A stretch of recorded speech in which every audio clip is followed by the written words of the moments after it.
really, really good news.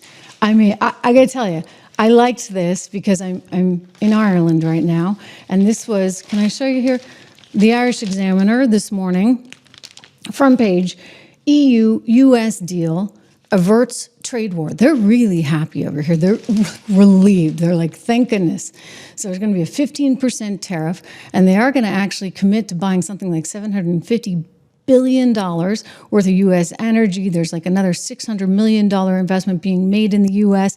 I mean, who else would have done this? You think Biden could have gotten this done? I want you to hear Ursula. She's the woman that runs the EU. She's speaking with Donald Trump as they're announcing all of this. And again, they're seemingly pleased as punch. But wow, I'm telling you, he had some really good leverage because the reporter's like, is there anything in it for us? And watch what she says. Anybody else? Yes, ma'am. I have a question for the EU Commission President. What are the U.S. concessions? What is the U.S. giving up in the deal, if anything? So the starting point was an imbalance, a surplus on our side and a deficit on the U.S. side. And we wanted to rebalance the trade relation. And we wanted to do it in a way that trade goes on between the two of us across the Atlantic, because the two biggest economies should have a good trade flow between us. And I think we hit exactly the point we wanted to find.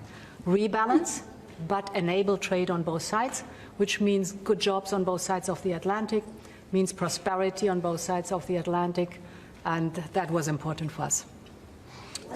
I'm just going to say, I don't think the Europeans really wanted the rebalance. I think that was a Trump thing. All right, so we did get that rebalance, and it's a big deal. Some of the Europeans aren't quite as happy about it. They're saying, quote, one ambassador telling the Financial Times, there's no hiding the fact that the EU was rolled over by the Trump juggernaut, said one ambassador, quote, Trump worked out exactly where our pain threshold is. Okay, fine, but you know what? Here's the good news. Here's the good news. We're still going to trade together. We should, right? We're friends, so we should have all that trade.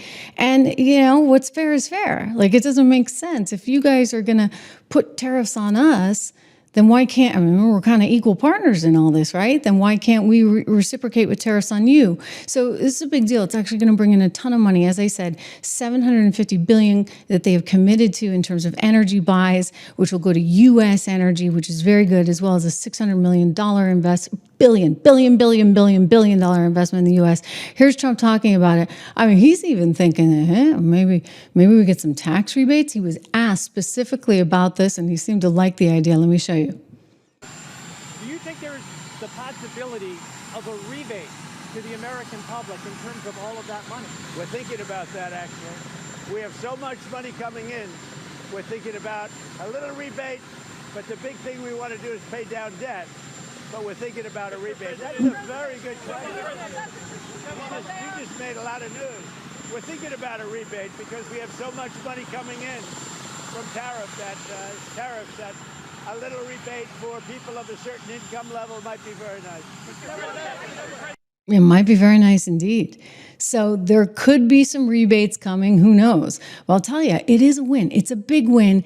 And we've had a lot of wins lately on the economic front. It all adds up to good things. Certainly for the energy sector, as I said, $750 billion. And this is going to go into new energy production, into shale. And you know what? We need it because this is a good sector to have. We've talked about this before. A lot of people are like, oh, you know, energy, it's bad, and this, that, and the other. And I'm like, hang on. Like, imagine if you didn't have it, for goodness sakes, people. Imagine if there were no fossil fuels, or if you were like some countries in Africa where you don't have the access, right, to it. Think of the lives that we're able to save as a result of our energy industry. So, you know, as much as people want to put it down over and over and over again, I think you got to actually take a look at some of the good stuff, right? Some of the good stuff, and we've talked about this before. You know, I just think it's a mistake to completely demonize, you know, what you have for life-saving infrastructure out there. Yeah, it's been a way for billions of people to come out of poverty. So you get activists blaming fossil fuels for everything, but you know, there's actually a different story that should be told, that can be told, and I think it's exciting to know about that. You can learn more. Tagline is don't be fossil fueled. You get it. You get the full picture at oilfacts.com, brought to you by NASDAQ listed Prairie Operating Company. It's a high growth, low cost producer of safe and responsible American energy shale, right? Again, oilfacts.com, oilfacts.com to learn more. But all of these trade deals, they're really, really pointing towards good stuff ahead. Okay, and that's great. And you know what? Markets like that, right? So if you have not bought my 76 research for $1 a month, $1, use code word dollar for the first 2 months, then it goes to $9.95. But if you don't like it, you can get out, even though you've only given us $1. We'll give you the $1 back, okay?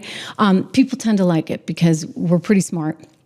It's myself and a longtime friend who managed billions of dollars on Wall Street for 20 years, and Rob Horton. He's really, really, really good at finding those companies. And I've got a pretty good sense of the macro environment myself. So go check that out, 76research.com, code word dollar today.